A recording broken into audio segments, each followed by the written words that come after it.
what is it about Zoom that you think people find difficult? Well, Zoom and Microsoft Teams and things, Zooming and teaming is quite a new skill for a lot of people. And so whenever you're consciously thinking about something, and we are with Zoom, it's like being, it's like you're acting, isn't it? You're emoting and stuff like that. But you're also getting familiar with it. So we follow the learning cycle of, you recognize there's something there, you have to exercise because you're, consciously incompetent. And because we're doing that learning process of getting more familiar with it till we become a black belt at it or whatever, black belt at Zooming, that learning process takes up about 20% of your calories. It's energy draining because you're having to use your brain. Your brain, like a muscle, takes in energy. And if you're doing it from back to back all the way through, you're kind of like on a peak performance thing. Yeah. Aren't you? But you're having to be at like this peak level of emoting and acting and putting on your best self, if you like, for a long period of time. I was talking to a lady the other day, actually. I was on a chat to someone from the Federation of Small Businesses, and she was saying that she spent quite a lot of time, like 4 hours in a car going from meeting to meeting, and now she's more tired because it's just one meeting after another meeting after another meeting.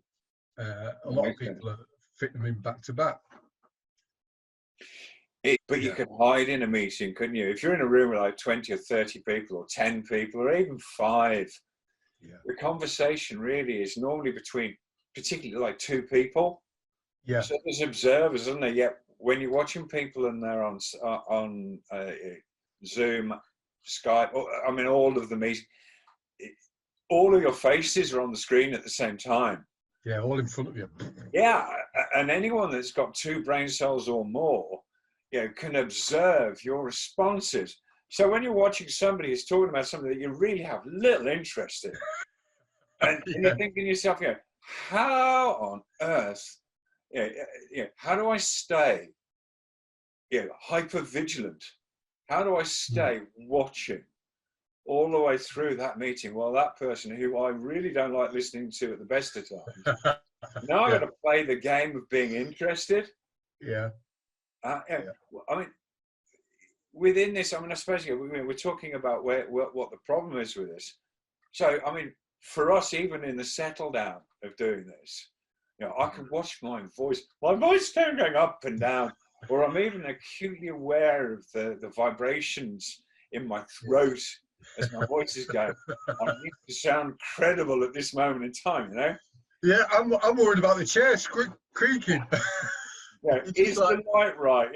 Does my hair? Is my hair in place? Which was a real worry for me. And you sort of think to yourself, that you and I stand on stage and talk to people for a living. When needed. It's something I avoid more now, but and so to an extent, we're pretty well versed with being watched. Mm-hmm.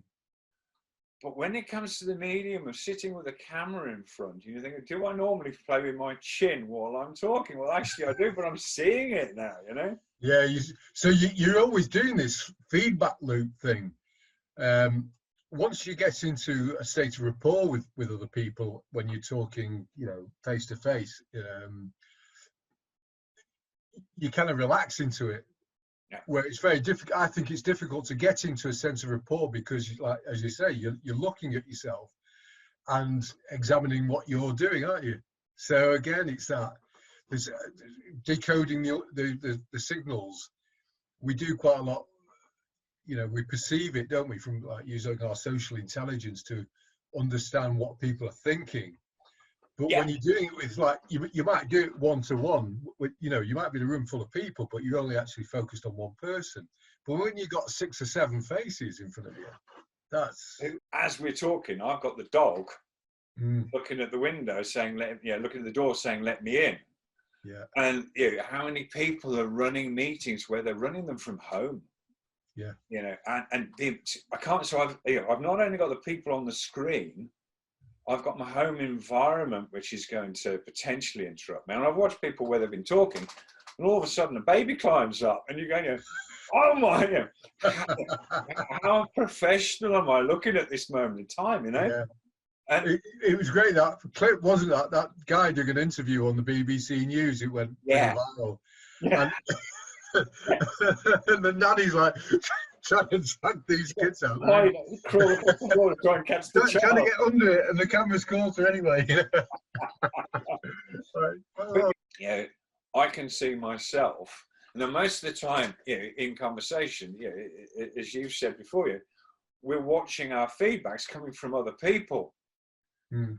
It's quite an unusual thing to then be taking the feedback from myself. Yeah. At the same time, so there's like two loops going on here. So there's being hard on me. There's pleasing you, because obviously people being, that's what I'm looking to do. I don't want you being upset with me, and I'm also watching what I'm doing up there, so I'm getting that feedback loop. I mean, this is a whole new game. Yeah. And it's tiring, isn't it? I mean, I did a poll on Twitter, and so what do you think about? I think there are benefits. A lot of people are finding it very effective. That woman that now no longer has to drive 4 hours between meetings. Well, what an incredible waste of time that was. So there is there's obviously benefits to it, and but 70% of people that that answered the poll said they found it tiring, and you can just see why. It's just I mean, men especially aren't very good at multitasking, and we're having to multitask, aren't we? There's so many things going on. There's distractions of people coming in. There's trying to decode all these people at once. And also try and please these people. Being on stage, emoting is a word the term I came across. So you're always on show, and you're hyper vigilant basically, aren't you? So the brain's just it's just all over the place. Yeah, if we think about a meeting and we think about the different styles of people that are in meetings, I mean, what are your thoughts about that?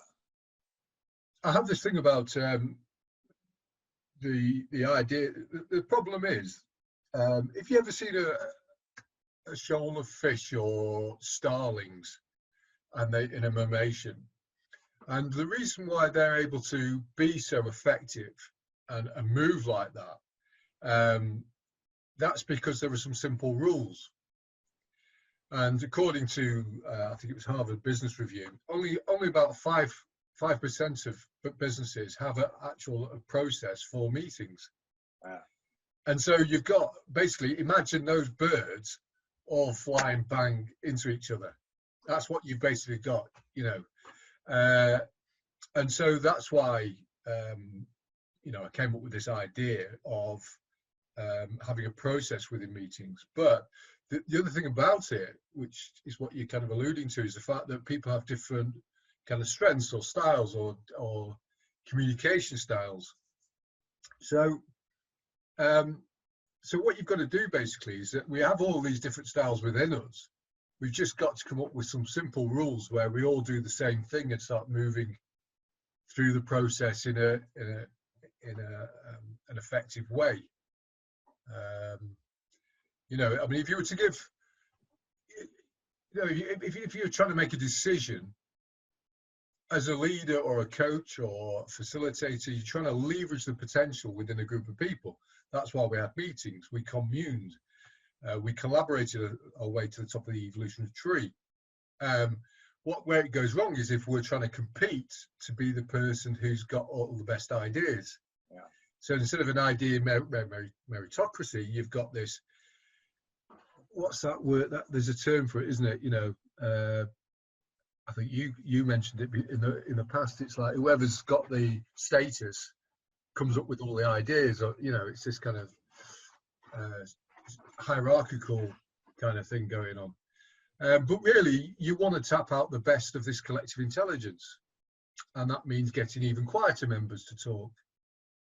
And if you haven't got a process to do that, then all that's going to happen is that the same old people are going to dominate the meeting. And also, they're not necessarily going to come up with the best ideas. If you say a SWOT analysis, most people have heard of a SWOT, so it's strengths, weaknesses, opportunities, threats. Yeah.